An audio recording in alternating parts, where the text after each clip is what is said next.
Una sa ating balitaan, ipinasabi na ng Senado si Justice Secretary Laila De Lima para isumite ang listahan ng mga sangkot sa pork barrel scam ni Janet Lim Napoles. Pagtitiyak naman ng Senate Blue Ribbon Committee, handa nitong isapubliko ang listahan sa oras na makuha ito. Si Sam, ating tagapagbalita.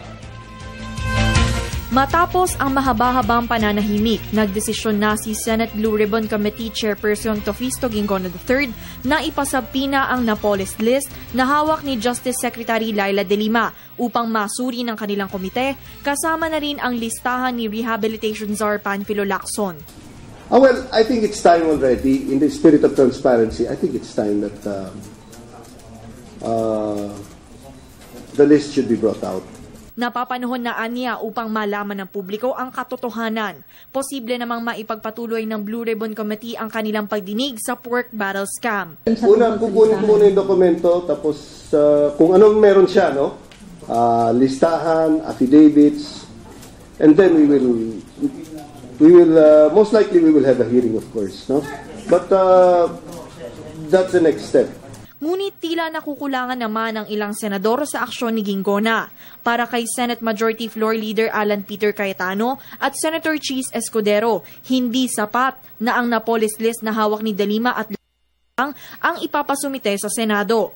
Dapat ipasabpi na rin pati ang listahan ni Sandra Cam at Ben Hurluy, pati rin lahat ng mga supporting documents na nagpapatunay ng mga pork barrel transactions, gaya ng mga Special Allotment Release Orders o SARO at Notices of Cash Allocations. Maganda nang ilabas na lahat yan at nang tingnan natin kung magkakatugma ba sila o hindi. So if the committee wants to get to the bottom of this, what the committee has to do is subpoena these documents and also ask Secretary De Lima, Ms. Napoles and other agency heads to testify.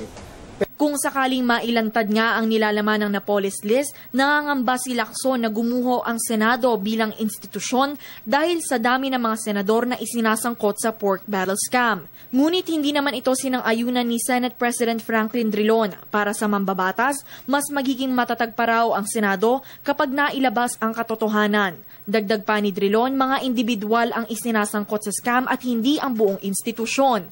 Ganito rin ang opinyon nila Escudero at Cayetano. The mere word of one person, babagsak ang isang hindi naman siguro ganun yun. At dahil doon, biglang itatago na yung listahan niya at hindi na ilalabas. Kung kailangan bumagsak anumang institusyon para muling bumangon at malinis, yun siguro yung kailangan natin gawin. Politicians will collapse, but the institution will survive. The problem is not really the collapse of the Senate, but yung pagiging inutil. The problem is the Senate is looked like as the watchdog, no? Siya ang bantay. Ngayon, ang tingin sa Senado, hindi bantay, kung hindi bantay sa lakay. Binigyan ni Ginggona si De Lima ng hanggang Huwebes, 15 ng Mayo, upang maisumite ang naturang listahan. Samantala, handa ng magsagawa ng pagdinig ang Blue Ribbon Committee hinggil sa maanumalyang paggamit ng Malampaya Fund. Isasagawa ang hearing sa susunod na Huwebes, 12 ng Mayo. Para sa Telebisyon ng Bayan, Sam Ramirez.